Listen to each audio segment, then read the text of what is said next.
धनंजय मुंडेंच्या बालेकिल्ल्यामध्ये आज शरद पवारांच्या राष्ट्रवादीची महत्त्वाची बैठक। स्थानिक स्वराज्य संस्थांच्या निवडणुकांच्या पार्श्वभूमीवर शरद पवार यांच्या पक्षाकडून मुंडेंना आव्हान देण्याची तयारी। निधी वाटपाच्या मुद्द्यावरून महायुतीमध्ये पुन्हा एकदा नाराजी होणार। हदगावचे आमदार बाबूराव कदमांचा मंत्री अतुल सावेंच्या जिल्हा दौऱ्याला विरोध। मतदारसंघामधल्या कामांना शिफारशी विना मंजुरी देत असल्याचा आरोप। तर राज्यमंत्री मेघना बोर्डीकर सुद्धा सावेंवरती नाराज। लवकरच भाजपचे नवे जिल्हाध्यक्ष निवडले जातील। जिल्हाध्यक्ष निवडीसाठी भाजपकडून 24 पर्यवेक्षकांची नेमणूक। 24 पर्यवेक्षक प्रत्येक जिल्ह्यामध्ये जाऊन आढावा घेतील। पुणे जिल्हा नियोजन समितीच्या 25 एप्रिलला होणाऱ्या बैठकीसाठी सुप्रिया सुळे उपस्थित राहणार नाहीत। पालकमंत्री अजित पवार यांना पत्र लिहून दिली माहिती। राज्यामध्ये विकास कामांसाठी 5 लाख झाडांची कत्तल होणार। आदित्य ठाकरेंचा आरोप। भाजप महाराष्ट्राचं वाळवंट करणार। आदित्य ठाकरेंची टीका। मुंबईत पाण्यासाठीची आंदोलनं सुरूच ठेवण्याचा आदित्य यांचा इशारा। हिंदीच्या सक्तीविरोधात प्रत्येक विभागामध्ये मराठीचा जागर करा। राज ठाकरेंचे मनसैनिकांना आदेश। मराठीचा जागर करण्यासाठी साहित्यिकांची मदत घ्या। राज ठाकरेंच्या सूचना। राज ठाकरेंच्या विरोधात वकील गुणरत्न सदावर्तेंची पोलिसांमध्ये तक्रार। राज ठाकरे शाळांना टार्गेट करत असल्याचा सदावर्तेंचा आरोप। हिंदी ही आपली राष्ट्रभाषा आहे आणि त्यामुळे हिंदी भाषा आली पाहिजे। मंत्री गिरीश महाजन यांचं वक्तव्य।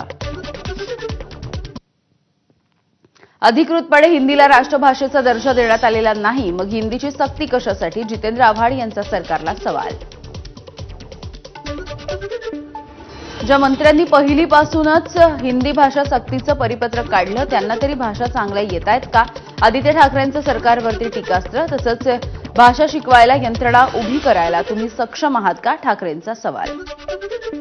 हिंदी भाषेचा निर्णय हा मराठीला कुठेही कमी लेखणारा नाही। राष्ट्रवादीचे आमदार अमोल मिटकरींची प्रतिक्रिया। मराठी भाषेचा सन्मान हा महाराष्ट्र आणि सरकारसाठी सर्वतोपरी। मिटकरींचं मत। हिंदी भाषा सक्तीच्या विरोधात मनसे आक्रमक। मुंबईच्या घाटकोपर परिसरामध्ये हिंदी माध्यमाची पाठ्यपुस्तकं जाळून केला निषेध। राज्यामध्ये हिंदी सक्तीच्या शासन निर्णयाच्या विरोधात मनसे आक्रमक झाली आहे। वर्सोवा विधानसभा मतदारसंघामध्ये आक्रमक मनसैनिकांनी हिंदी सक्तीच्या आदेशाची होळी केली।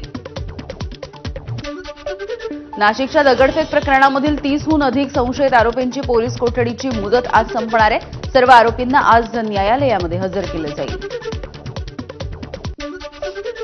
रणजित कासलेला अॅट्रॉसिटीच्या गुन्ह्यामध्ये कोर्टाकडून 3 दिवसांची पोलीस कोठडी। कासले याला पुण्यामधून ताब्यात घेतलं होतं, तर कासलेने सोशल मीडियावरती टाकलेल्या व्हिडिओची सुद्धा चौकशी होणार आहे।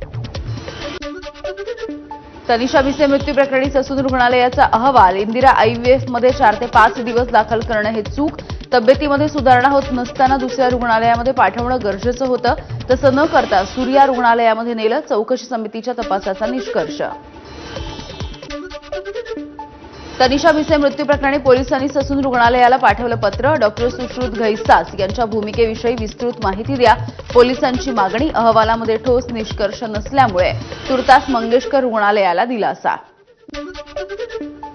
बीडमधील वकील महिला मारहाण प्रकरणाची महिला आयोगाकडून दखल। मारहाण करणाऱ्या सरपंचासह 9 आरोपींच्या विरोधामध्ये गुन्हा दाखल।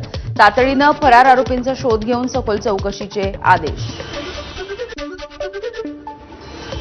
पालकमंत्र्यांनी बीडसाठी वेळ द्यावा, अन्यथा राजीनामा द्यावा। अॅडव्होकेट ज्ञानेश्वरी अंजानाला झालेल्या मारहाणीच्या प्रकरणी आरोपींवरती मकोकासारखी कारवाई करा। दीपक केदार यांचं वक्तव्य।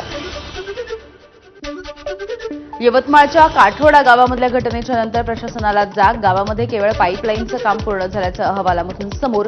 आवश्यक कागदपत्र ग्रामपंचायतीनं न दिल्यामुळे टाकीशिवाय इतर कामं अद्यापही अपूर्ण।